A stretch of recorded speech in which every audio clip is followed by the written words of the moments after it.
Hello everyone, welcome back to our channel education plus. तो कैसे हैं आप सभी लोग? ठीक है, फटाफट बताइए आप सभी लोग कैसा चल रहा है आप लोगों का तैयारी। आप लोग का नेक्स्ट पेपर है पीपीएस, ठीक है, programming for a problem solving. उसका हम एक सेशन ले चुके हैं जिसमें आपका मोस्ट एक्सपेक्टेड क्वेश्चन जो आपका लॉन्ग आंसर होने वाला है तो वो हम डिस्कस कर चुके हैं। ठीक है, उम्मीद है कि आप उसे क्लियर कर लिए होंगे। ठीक है, और उसका आप लोग को उसका वो भी मिल गया होगा, पीडीएफ नोट्स भी मिल गया होगा जहां पर आपका क्वेश्चन के साथ आंसर भी होगा।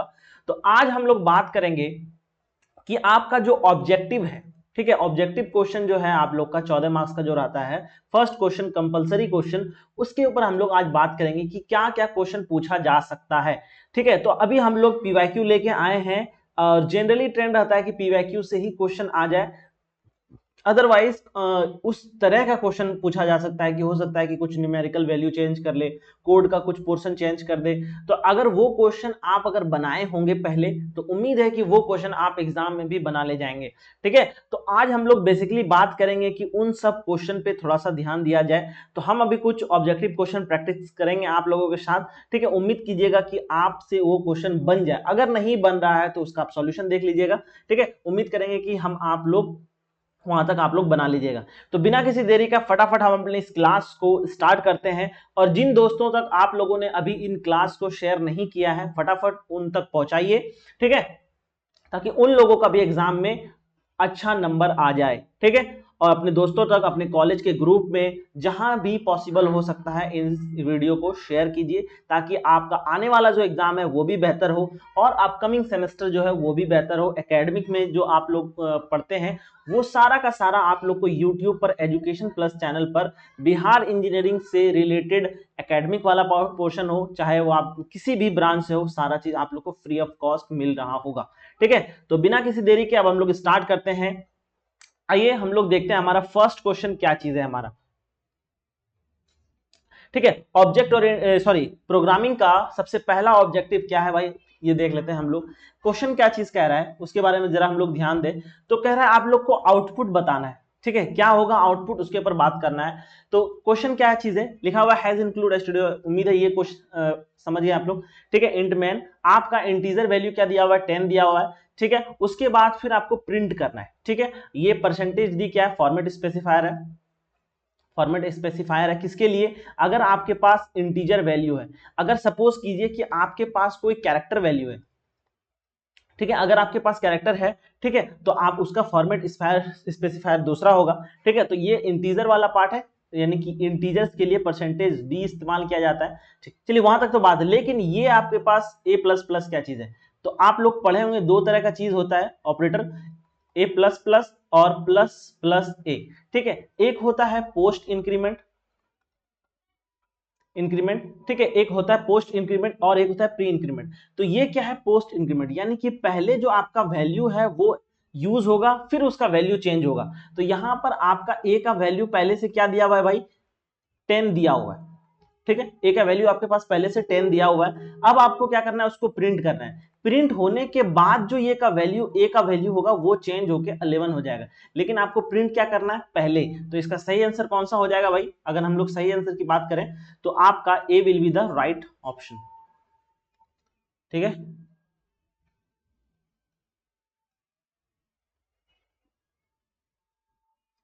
एक सेकंड हम थोड़ा सा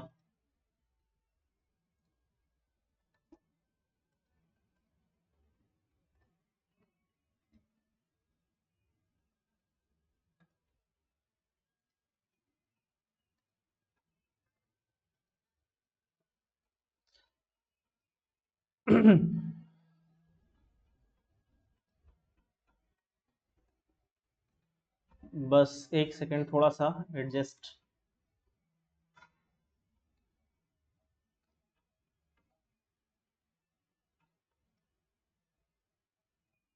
चलिए, ठीक है, तो आपका पहला आंसर क्या हो जाएगा, आपका ए का वैल्यू क्या हो जाएगा भाई, 10। ठीक है, उम्मीद करते हैं यहां तक आप लोग को समझ में आ गया। अब आते हैं नेक्स्ट क्वेश्चन हम लोग।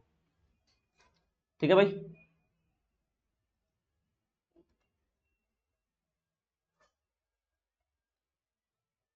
नेक्स्ट क्वेश्चन क्या कह रहा है, which function is use to dynamically allocated memory in the C.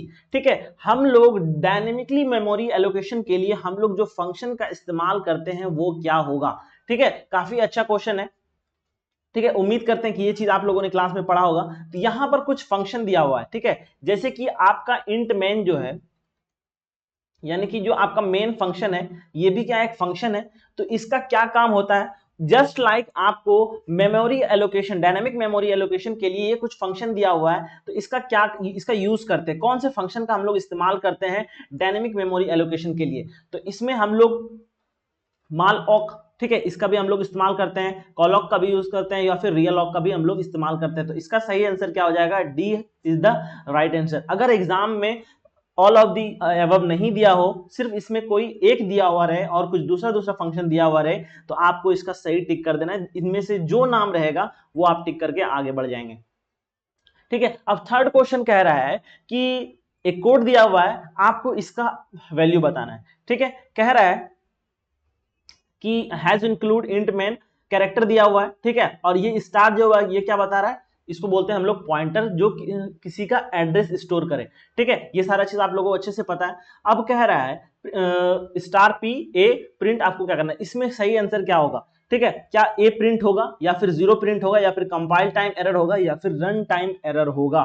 ठीक है, तो इसका सही आंसर क्या होगा भाई, इसका सही आंसर होगा कंपाइल टाइम एरर। ठीक है, यहां तक किसी को कोई दिक्कत, उम्मीद कर रहे हैं यहां तक किसी को कोई प्रॉब्लम नहीं होगा।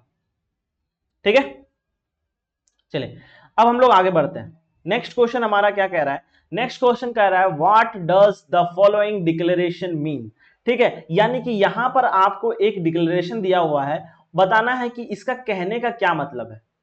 यहां पर एक डिक्लेरेशन दिया हुआ है, आपको बताना है कि ये क्या कह रहा है। इंट ब्रैकेट में है स्टार पीटीआर, ठीक है, उसके बाद आपको दिया हुआ है एक साइज दिया हुआ है। तो इसके कहने का क्या मतलब है, pointer is array of a pointer to 10 integers. ठीक है, या फिर pointer is PTR is a pointer, यानी कि आपको पीटीआर क्या गया, एक पॉइंटर कहा गया है जिसका किसका, ऑफ एरे। ठीक है, ऑफ इंटीजर्स। तो कौन सा आंसर होगा, ये वाला आंसर होगा क्या।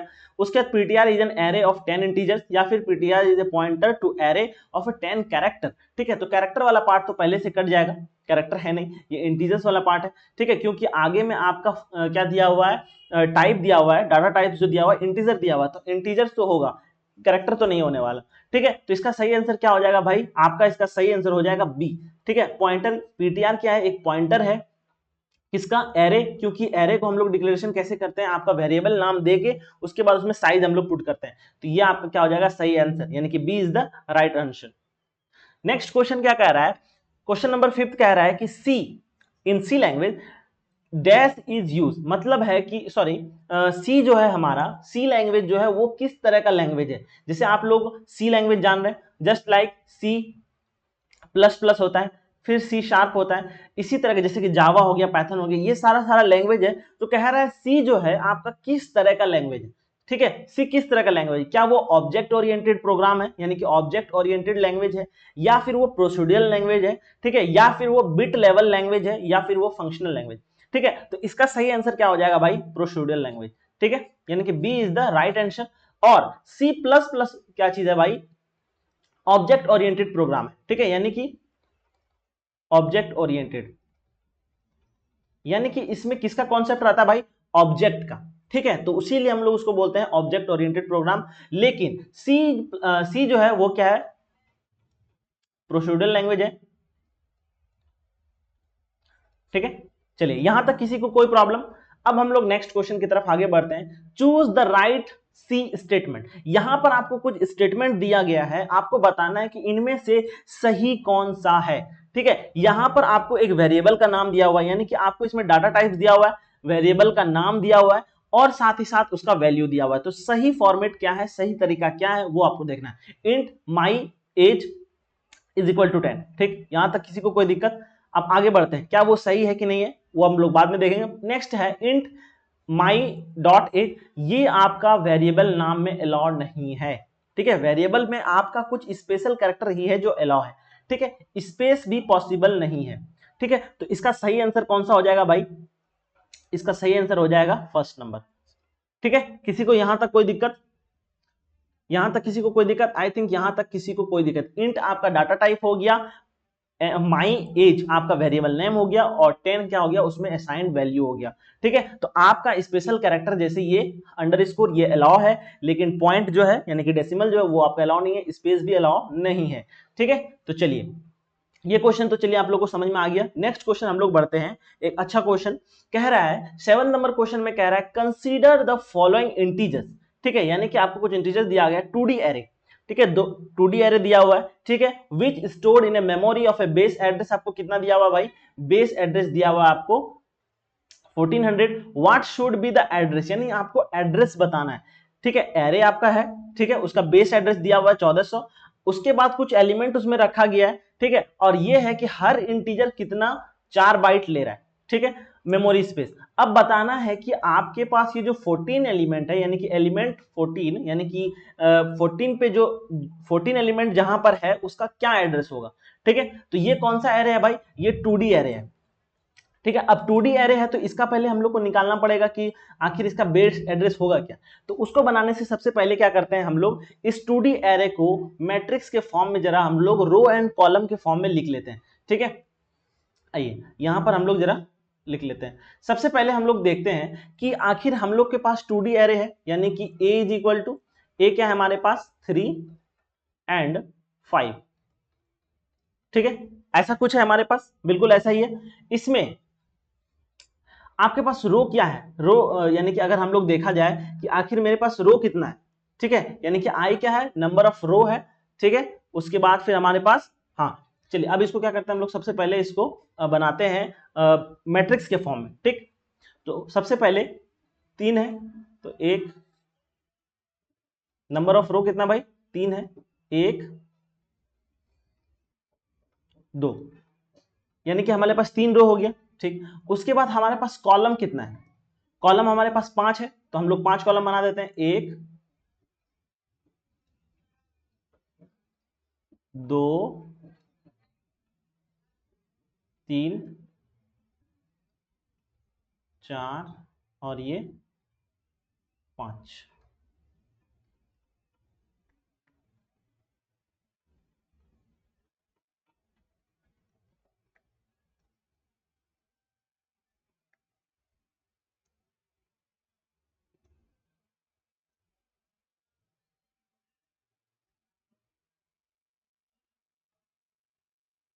चलिए अब हम लोग इसका नेमिंग कर देते हैं, 0 1 2 और 0 1 2 3 4 5।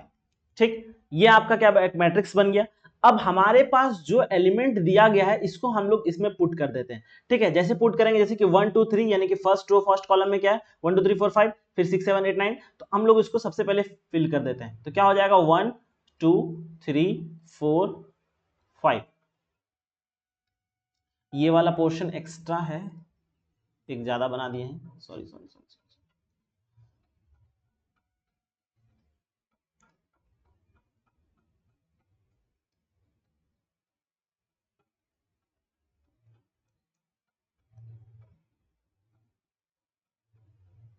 ठीक है, चलो 1 2 3 4 5, उसके बाद फिर हमारा नेक्स्ट क्या है 6 7 8 9 10, 6 7 8 9 10, उसके बाद फिर हमारा नेक्स्ट क्या है भाई 11 12 13 14 और दिस इज 15। तो आप लोगों को निकालना कौन सा है, तो आप लोग को ये एलिमेंट 14 जो है इसके ऊपर हम लोग को बात करना है। ठीक है, एलिमेंट 14 आपको इसका बेस एड्रेस निकालना है। तो सबसे पहले अगर हमारे पास जो मैट्रिक्स है उसके ऊपर अगर हम बात करते हैं, ठीक है, तो इसका हम लोग को एक फॉर्मूला होता है कि अगर हम लोग इसको किस फॉर्मूले से निकालते हैं, बाय रो मेजर, रो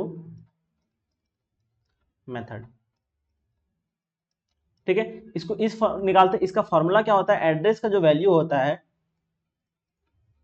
एड्रेस निकालने का जो फॉर्मूला है वो होता है बेस एड्रेस, बेस एड्रेस। ठीक है, बेस एड्रेस प्लस उसके बाद फिर आपका नंबर ऑफ रो कितना है। ठीक है, तो यानी कि आई प्लस, सॉरी प्लस नहीं, इंटू, इंटू क्या, नंबर ऑफ आपके पास कितना कॉलम है। ठीक है, नंबर ऑफ कॉलम, तो number of number of column, ठीक है, नंबर ऑफ कॉलम।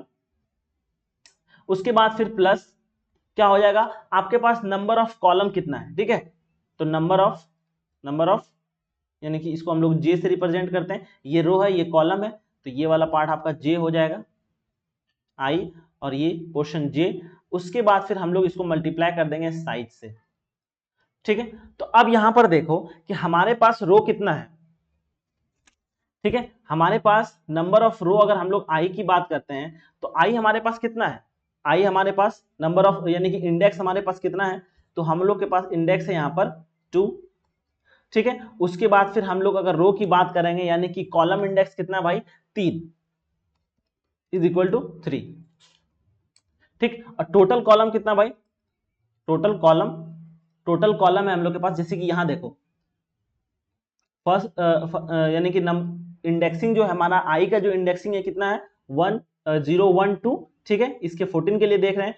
और 3 के लिए अगर हम लोग देखेंगे इंडेक्सिंग, अगर देखा जाए इंडेक्सिंग तो 1 2 3 4, ठीक। लेकिन टोटल कॉलम कितना भाई, टोटल कॉलम 1 2 3 4 5, टोटल कॉलम तो हमारे पास 5 है। अब हम लोग क्या करेंगे, इसको हम लोग पुट कर देते हैं। और साइज क्या है भाई, साइज हमारे पास है हर एक एलिमेंट कितना ले रहा है, 4 बाइट ले रहा है, ठीक है। उम्मीद कर रहे हैं यहां पर दिख रहा होगा, नहीं दिख रहा है तो हम थोड़ा सा मूव कर जा रहे हैं, ठीक है। चलिए अब हम इन सारे चीज को हम लोग क्या करेंगे, पुट करेंगे, ठीक है। अब इन सारे चीज को हम लोग क्या करेंगे, यहां पर पुट करेंगे और इसका वैल्यू देखेंगे कि क्या निकलता है। तो हमारे पास बेस एड्रेस कितना है भाई, बेस एड्रेस है हमारे पास 1400, ठीक है, बेस एड्रेस हमारे 1400। उसके बाद आई यानी कि हमारा रो का इंडेक्स जो है वो कितना है, 2 है, तो हम लोग 2 यूज करेंगे। मल्टीप्लीकेशन में number of A column, total column कितना है, टोटल कॉलम हमारे पास 5 है, ठीक है, 5 आ गया। प्लस प्लस क्या होगा भाई, हमारे पास इंडेक्सिंग यानी कि कॉलम का इंडेक्सिंग कितना है, यानी कि 14 के लिए देखा जाए कौन सा इंडेक्स पे है 1 2 3 4, तो यहां पर सॉरी 1 2 3 यानी कि 0 1 2 3, ये इंडेक्सिंग जो है, कॉलम नहीं गिनना है आपको, इंडेक्स गिनना है, कौन से इंडेक्स पे है, यानी कि 0 है ये है 1, ये है 2, ये है 3, यहां पर क्या हो जाएगा भाई, आपको यहां पर 3 पुट कर देना है। फिर हमको क्या करेंगे, मल्टीप्लीकेशन करेंगे किससे, साइज हमारे पास कितना है 4 बाइट, तो यहां पर हम लोग 4 बाइट इस्तेमाल करेंगे। अब इसको जैसे हम लोग सॉल्व करेंगे तो ये क्या हो जाएगा, 10 3 13 यानी कि 13 इंटू 4, ठीक है, 13 इंटू 4 हो जाएगा 13 13 26 3 40 13 चौके 52, ठीक है, यानी कि यहां पर हो जाएगा 1400 प्लस 52। इसको हम लोग फर्दर सॉल्व करेंगे तो 452, ठीक है। तो आपका सही आंसर कौन सा हो गया भाई, ये। तो उम्मीद है कि अगर इस तरह का क्वेश्चन आएगा तो आप एग्जाम में बना लेंगे, ठीक है। यहां तक किसी को कोई प्रॉब्लम, यहां तक किसी को कोई प्रॉब्लम है तो आप लोग कमेंट कीजिएगा, ठीक है। अगर इसी तरह का कोई सा भी अगर आ जाए आपके पास 2D एरे 3D एरे, तो सबसे पहले आपका जो यहां पर जो इंडेक्सिंग भरा हुआ है उसको सबसे पहले पुट कर देना है, यानी कि 3:5 का आपके पास मैट्रिक्स बना लेना है, 3 रो 5 कॉलम, ठीक। उसके बाद फिर आपका जितना दिया हुआ भर देंगे। अगर मान लें यहां पर 1 2 3 ही दिया हुआ रहेगा, 4 के जगह पे अगर कुछ नहीं रहता, ठीक है, 4 के जगह पे अगर मान लें कुछ नहीं रहता तो 0 रहता, 5 के जगह पे कुछ नहीं रहता तो 0 रहता, तो हम यहाँ पर 0 पुट करते, यहाँ पर भी 0 पुट करते, नेक्स्ट वाले को हम लोग उसी तरह पुट करते हैं, पूरी तरह से फिल करते, और जिस एलिमेंट का हम लोग को निकालना है उसका हम लोग इंडेक्सिंग देख लेंगे कि किस आई वाले वैल्यू पे, यानी कि किस, यानी कि हमारा जो आई है रो वाले पार्ट में, तो रो वाला पार्ट कितना है इंडेक्सिंग पे 0 1 2, यानी कि 2 वाले पार्ट पे है रो पे। और कॉलम कौन से है, column 1 column 0 column, first column, second column, third column, तो हमारा कॉलम का इंडेक्स भी हो गया। टोटल रो कितना है भाई 1 2 3, सॉरी कॉलम 1 2 3, यानी कि टोटल कॉलम हम लोग के पास 5 है। बस इस वैल्यू में हम लोग पुट करेंगे, यानी कि इस फॉर्मूला में पुट करेंगे और हमको किसी भी मैट्रिक्स का हम लोग को अगर एड्रेस निकालना रहेगा तो निकल जाएगा। इसको हम लोग किससे निकालते हैं, बाय रो मेजर मेथड। उम्मीद करते हैं कि यहां तक आप लोग को समझने में कोई प्रॉब्लम नहीं होगा। अब हम लोग बढ़ते हैं अपने नेक्स्ट क्वेश्चन की तरफ। नेक्स्ट क्वेश्चन क्या कह रहा है, यहां से लेके आप जितना भी है आप लोग बना जाएंगे, ठीक है, यहां से जितना भी क्वेश्चन होगा इस वाले को आप भूलेंगे नहीं। चलिए अब नेक्स्ट क्वेश्चन है, consider the following declaration of a variable, ठीक है। आपको यहां पर एक आपको क्या दिया हुआ है, एक स्टेटमेंट दिया हुआ है, एक कोड दिया हुआ है, आपको बताना है, ठीक है, कि इसका कहने का क्या मतलब है। Consider the following declaration of a variable int x, ठीक है, आपको मैट्रिक्स दिया हुआ है। उसके बाद फिर which of the following is are the correct expression of, ठीक है, असाइन x, यानी कि आपको x का लिए सही वैल्यू क्या होने वाला है। अगर हम लोग इसका सही वैल्यू अगर की बात करेंगे तो इसका सही वैल्यू क्या हो जाएगा, first will be the right option. ठीक है, ये कैसे हुआ ये आपको उम्मीद है कि यहां तक पता होगा, क्योंकि एरे अभी थोड़ी देर पहले हम बात किए पॉइंटर के बारे में। ठीक है, तो ये चीज आप लोग को वहां से समझ में आ रहा होगा। अब आते हैं next, what does the following declaration means. ठीक है, यानी कि इंट स्टार ptr 5, यानी कि इसका कहने का क्या मतलब है, यानी कि इंट तो आपका डाटा टाइप है, ये आपका पॉइंटर है और ये आपका क्या है, इंटीजर 5 है। तो इसका अगर सही आंसर की अगर हम लोग बात करेंगे 9 नंबर का क्वेश्चन कौन सा होगा, pointer, ptr is an array, ptr एक एरे है ऑफ क्या, पॉइंटर का टू इंटीजर 5।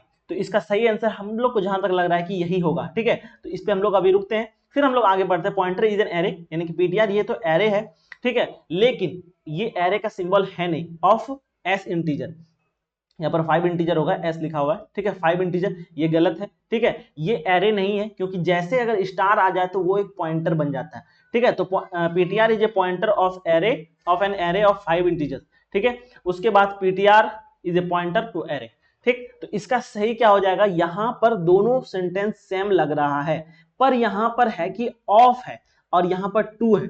ठीक है, तो इसका सही आंसर क्या हो जाएगा, यानी कि कह रहा है ये एक पॉइंटर एरे है, यानी कि एरे ptr क्या है, एक एरे है किसका, ऑफ अ पॉइंटर जिसका इंटीजर वैल्यू 5 है। ठीक है, और ptr क्या है, एक पॉइंटर है टू एरे, यानी कि वहां से इसको कह रहा है। ठीक है, तो ये वाला पार्ट आपका इस टू की वजह से गलत हो गया, इसका सही आंसर क्या हो जाएगा, A will be the right answer. ठीक है, यहां तक किसी को कोई दिक्कत। चलिए अब आते हैं हम लोग नेक्स्ट क्वेश्चन। नेक्स्ट क्वेश्चन कह रहा है the function malloc is declare in which header file. अगर मान लें कि जैसे कि हम लोग हेडर फाइल यूज करते हैं, जैसे कि हैज इंक्लूड stdio.h, ठीक है, यानी कि उसको हम लोग इस्तेमाल करते हैं किसके लिए, कंसोल के लिए। ठीक है, इनपुट और आउटपुट डिस्प्ले करने के लिए हम लोग वो हेडर फाइल का यूज करते हैं। तो जस्ट लाइक अगर हम लोग को ये फंक्शन यूज करना रहेगा, malloc हम लोग को यूज करना रहेगा, तो हम लोग कौन सा हेडर फाइल में जाएंगे, तो इसकी तो सीधा सीधा याद है कि आप लोगों को इसको stdlib आप लोग को यूज करना पड़ेगा अगर इस फंक्शन को यूज करते हैं। साथ ही साथ हम पीछे जो अभी बोले तीन फंक्शन है जिसका हम लोग डायनेमिक मेमोरी एलोकेशन में हम लोग इस्तेमाल करते हैं, उन सब के लिए भी यही हेडर फाइल क्या होगा, इस्तेमाल होगा। ठीक है, अब आते हैं हम लोग नेक्स्ट क्वेश्चन। नेक्स्ट क्वेश्चन कह रहा है कि आपको इसका आउटपुट बताना है। ठीक है, क्या कह रहा है, हैज इंक्लूड stdio, ये तो सारा चीज दिया हुआ है, इंट मैन। ठीक है, आपको एक कैरेक्टर दिया हुआ है, ठीक है, जो क्या है आपके पास कैरेक्टर क्या है भाई, कैरेक्टर आपके पास जेड है। ठीक है, आपके पास जेड एक कैरेक्टर है, ठीक है, लेकिन उसको प्रिंट किया जा रहा है with the help of format specifier %d। तो %d किसका भाई है, इंटीजर का है, इंटीजर का फॉर्मेट स्पेसिफायर है। तो ये क्या करेगा, ये प्रिंट सिर्फ इंटीजर वैल्यू को कर सकता है। तो यहां पर कैसे प्रिंट होगा, तो अगर हम लोग z को अगर हम लोग इंटीजर बनाना चाहेंगे, इंटीजर बनाना चाहेंगे, तो हम लोग कहां जाएंगे, आस्की वैल्यू पे जाएंगे। ठीक है, आस्की वैल्यू, आस्की वैल्यू क्या होता है,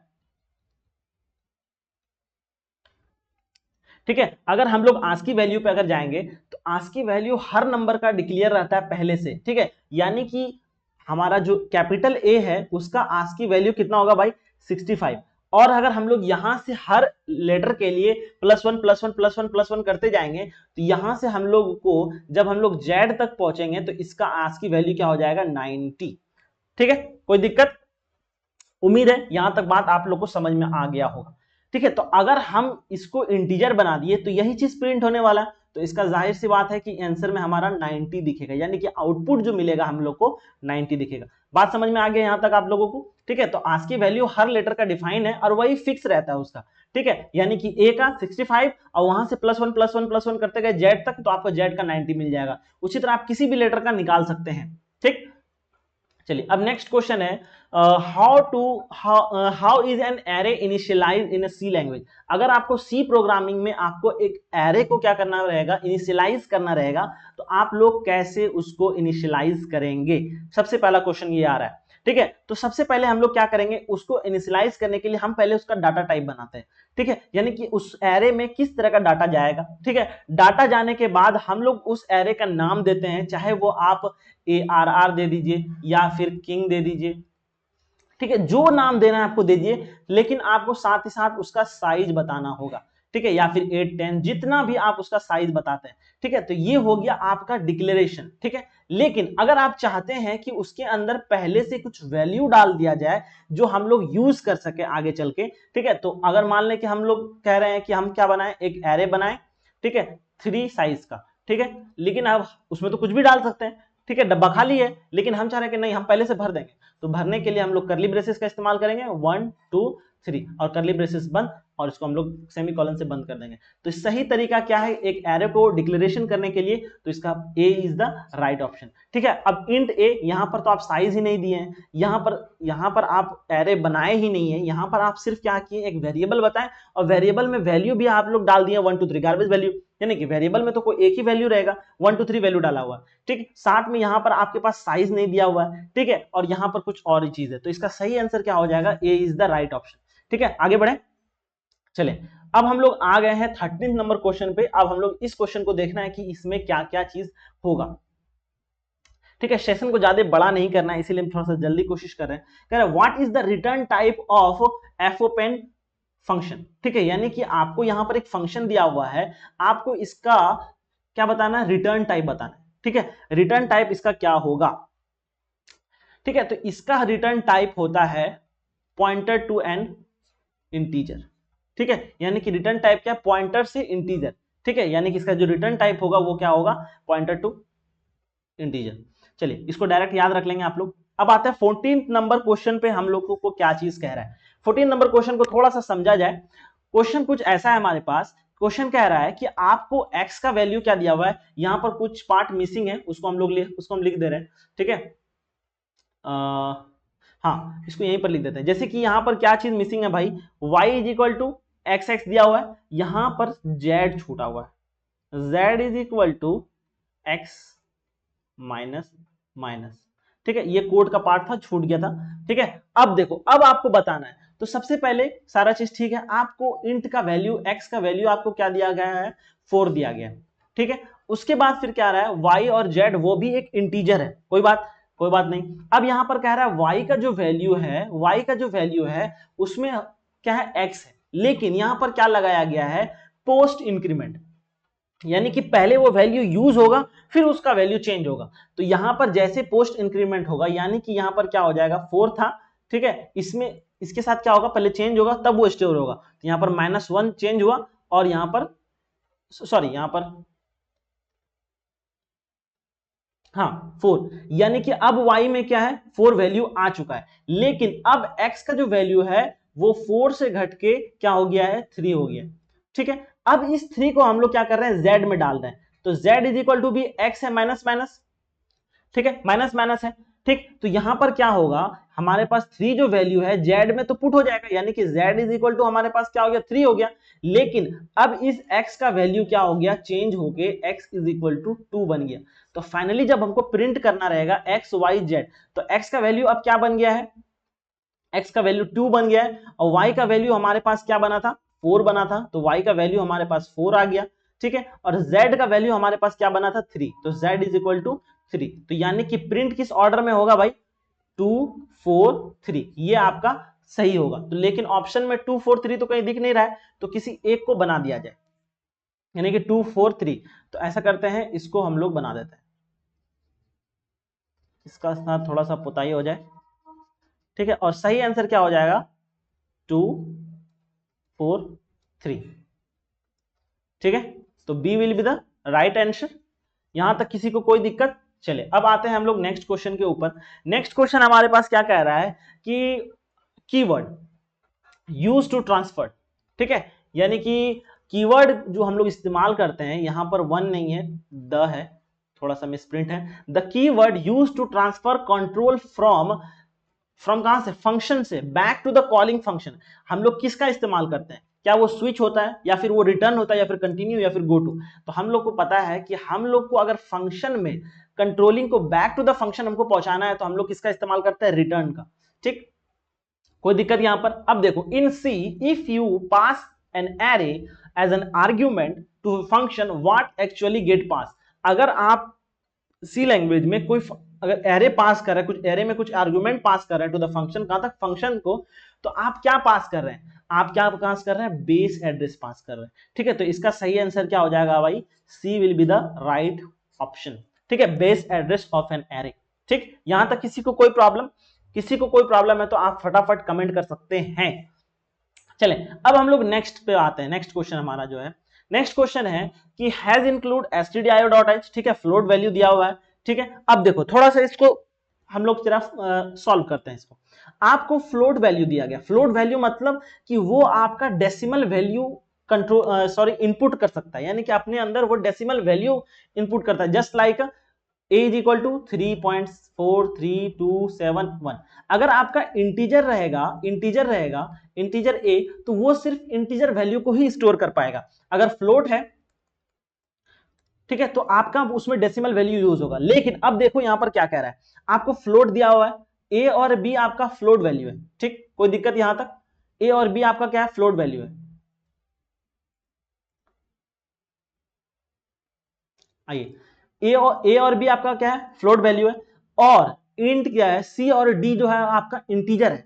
ठीक है, सी और डी इंटीजर है। अब सी में क्या है, सी में आपका क्या है, अगर हम सी की बात करें तो C is equal to A by B, A by B. ठीक है, ए में हमारे पास क्या है, अगर हम लोग जनरल सॉल्व कर दें, ए में हमारे पास 5 है। ठीक है, और बी में हमारे पास क्या है, 2 है, और ये दोनों क्या है भाई, आपका ये एक डेसिमल वैल्यू है। इसको अगर हम लोग सॉल्व करेंगे तो आपके पास 2.5000006 तक जाएगा, 1 2 3 4 5 6।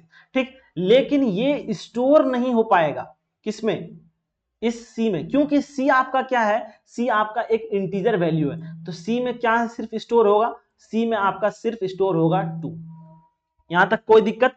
अब देखो डी आपके पास क्या है, डी भी एक आपका है, डी जो है आपके पास, डी भी जो है आपका एक इंटीजर वैल्यू है। तो डी में क्या पुट किया जा रहा है भाई, सी, सी आपके पास है, सी डिवाइडेड बाय 2। सी पहले से क्या इंटीजर है 2, और नीचे भी इंटीजर है। ये जब सॉल्व होगा तो डी में वैल्यू आ रहा है 1, ये क्या है, एक इंटीजर है। कोई दिक्कत, कोई दिक्कत नहीं। तो यानी कि डी जो प्रिंट होने वाला है फाइनली, आपको क्या प्रिंट हो दिखेगा, एज ए अगर आउटपुट देखते हैं, आउटपुट आपको डी का जो वैल्यू दिखेगा वो दिखेगा 1। तो इसका सही आंसर क्या हो जाएगा भाई, 1 will be the right option. यहां तक किसी को कोई दिक्कत, आई थिंक यहां तक किसी को कोई प्रॉब्लम नहीं हुआ होगा। अब हम लोग नेक्स्ट क्वेश्चन के ऊपर बढ़ते हैं, what will be the output of this code. ठीक है, आपको कोड बताना है। ठीक है, अब कह रहा है कि हैज इंक्लूड मेन सारा चीज दिया हुआ है, आपके पास एक कैरेक्टर है, एक कैरेक्टर है, वो क्या है, कैरेक्टर ए है। अब कह रहा है कि इस कैरेक्टर का आपको साइज बताना है। ठीक है, तो यहां पर बताना है साइज। ठीक है, तो कैरेक्टर आपका एक ही साइज का है। अगर मान ले रहता किंग, तो 1 2 3 4 आपका 4 है, तो 4 प्रिंट होता, लेकिन साइज क्या है भाई, कैरेक्टर का 1 है, ए है सिर्फ, तो आपका क्या होगा, सिर्फ ए प्रिंट होगा। तो यानी कि यहां पर वैल्यू क्या होगा, 1। ठीक है, इस तरह का क्वेश्चन अगर आपके पास ऑब्जेक्टिव में आता है तो उम्मीद करते हैं कि आप बना लीजिएगा। ठीक है, और कल आप जिस दिन आपका एग्जाम है, तेरे को जो एग्जाम है, आप एग्जाम होने के बाद अपना क्वेश्चन पेपर ग्रुप में जरूर डाल दीजिएगा। ठीक है, ठीक है, चलिए अब आते हैं नेक्स्ट। नेक्स्ट क्वेश्चन है, what will be the output of this code. इस कोड का क्या आउटपुट होने वाला है, उसके ऊपर हम लोग अब बात कर लेते हैं सबसे पहले। ठीक है, तो इसका हैज इंक्लूड इंट आपके पास क्या दिया हुआ है, int I is equal to दिया हुआ है 100। यहां पर देखो थोड़ा सा आपको दिख रहा है कि कुछ गड़बड़ी लग रहा है। Int I is equal to, I का कुछ डिक्लेरेशन किया हुआ नहीं है, डायरेक्ट दिया हुआ है। तो यहां पर आई थिंक इसका वैल्यू आपका 0 होगा। ठीक है, इसका वैल्यू क्या होगा, 0 होगा, क्योंकि कोड ही कुछ ऐसा है जिसका आउटपुट आपको 0 देखने को मिल जाएगा। चलिए अब हम लोग आते हैं नेक्स्ट क्वेश्चन के ऊपर, क्योंकि आई का जो वैल्यू है, अगर इसको छोड़ते हैं, अगर यहाँ पर कुछ मिसिंग पार्ट है, आई का वैल्यू क्या है, 0 है, आपको फिर प्रिंट करना है, तो प्रिंट आपका फाइनली क्या होगा, 0 होगा। और उसमें भी कह रहा है कि जो प्रिंट कर रहा है उसमें वैल्यू असाइन कर दो 0। डबल इक्वल टू का मतलब क्या होता है, डबल इक्वल टू का मतलब होता है कि इसका वैल्यू इसमें डाल देना। उसके सिंगल इक्वल टू बताता है कि इसके बराबर है, और जब डबल इक्वल टू आ जाए तो उसमें वैल्यू उसका असाइन कर दिया जाता है, और यही चीज आपको प्रिंट करना है। तो फाइनली आपका क्या हो जाएगा, 0 विल बी द राइट। यहां पर आई थिंक कुछ मिसिंग है, नो प्रॉब्लम। चलिए अब नेक्स्ट आता है, what will be the output of this code. ठीक है, अब इस कोड का आपको आउटपुट बताना है। तो अगर हम लोग देखा जाए तो यहां पर x का वैल्यू हमारे पास x का वैल्यू है हमारे पास 3 और y का वैल्यू है हमारे पास 4, ठीक है। और z भी क्या है, एक इंटीजर है, और आपको क्या करना है, सबसे पहला क्या है, प्री इंक्रीमेंट, यानी कि जो आपके पास 3 है उसका पहले वैल्यू बढ़ेगा। तो 3 का अगर हम लोग वैल्यू बढ़ाते हैं x प्लस प्लस तो ये हो जाएगा 4, ठीक है। उसके बाद फिर y का क्या है, पहले y एज ए यूज होगा, यानी कि y इज इक्वल टू हो जाएगा 4, फिर ये y हो जाएगा 5। तो हम लोग को क्या करना है यूज, हम लोग को यहां से 4 यूज करना है और यहां से हम लोग को 4 यूज करना है, ताकि हम क्या बना पाए, plus plus x multiplication y plus plus. तो अगर हम लोग यहां पर वैल्यू पुट करते हैं 4 इंटू 4, इसका सॉल्यूशन क्या हो जाएगा 16, तो आपका फाइनल आंसर क्या हो जाएगा 16 will be the right answer. यहां तक किसी को कोई प्रॉब्लम? अब देखो the keyword use to transfer control, ये तो वही क्वेश्चन है थोड़ी देर पहले जो हम लोग बात किए थे, तो इसका क्या हो जाएगा रिटर्न टाइप, ठीक है, यानी कि आपका क्या हो जाएगा रिटर्न कॉलिंग फंक्शन। अब नेक्स्ट क्वेश्चन हमारा पास क्या है कि द फंक्शन, ये भी वही क्वेश्चन है, ठीक है। अभी हम लोग थोड़ी देर पहले हम लोग बात किए थे कि हम लोग का जो इसका जो माल ऑग डिक्लेरेशन जो है वो किस हेडर फाइल के अंदर होता है, तो क्या वो स्टूडियो stdio.h में होता है, या फिर stdilibo.h में होता है, या फिर conio.h में होता है, या फिर iostream.h में होता है। तो इसका सारा का सारा हेडर फाइल जो है माल ऑग या फिर रियल ऑग, ये सारा चीज का हेडर फाइल क्या होता है stdilo, ठीक है। तो यहां आपको दिख नहीं रहा होगा, हम यहां टिक सकते हैं, ठीक है, कोई दिक्कत? चलिए नेक्स्ट क्वेश्चन है हमारे पास, how is an array initialize. ये भी क्वेश्चन सेम क्वेश्चन आ गया है, तो अभी हम लोग थोड़ी देर पहले डिटेल में इसके ऊपर बात किए हैं। तो चलिए यहां पर हमारा क्लास ओवर हो गया। उम्मीद है कि आप लोग सारा चीज आप लोग अच्छे से समझ गए होंगे, क्या चीज क्वेश्चन पूछा जाता है, और साथ ही साथ आप हाँ, ऑब्जेक्टिव क्वेश्चन हो गया आप लोगों का, सब्जेक्टिव भी आप लोगों का हो गया है। तो उम्मीद करते हैं कि आप लोग का अच्छा एग्जाम जाए, ठीक है, बेहतरीन ढंग से पेपर को अटेम्प्ट करना है, ठीक है, पैनिक नहीं करना है, और एग्जाम आपका अच्छा जाएगा, टेंशन नॉट, ठीक है। पीपीएस है, कोई दिक्कत नहीं है आप लोगों का। हाँ, फटाफट इन क्लास को आप अपने दोस्तों तक, अपने मित्रों तक, ठीक है, सबको शेयर कीजिए, अपने स्कूल, अपने कॉलेजेस में, ठीक है, जो ग्रुप है आप लोगों का उन कॉलेज के ग्रुप में डालिए, ठीक है। तो चलिए फिर मिलते हैं हम लोग, पीपीएस का अब हो गया, अब हमारा नेक्स्ट एग्जाम जो है वो आप कमेंट कीजिएगा, फिर हम लोग उसके ऊपर भी बात करेंगे। दैट्स ऑल, थैंक यू, मिलते हैं अपने नेक्स्ट अमेजिंग सेशन में। All the very best.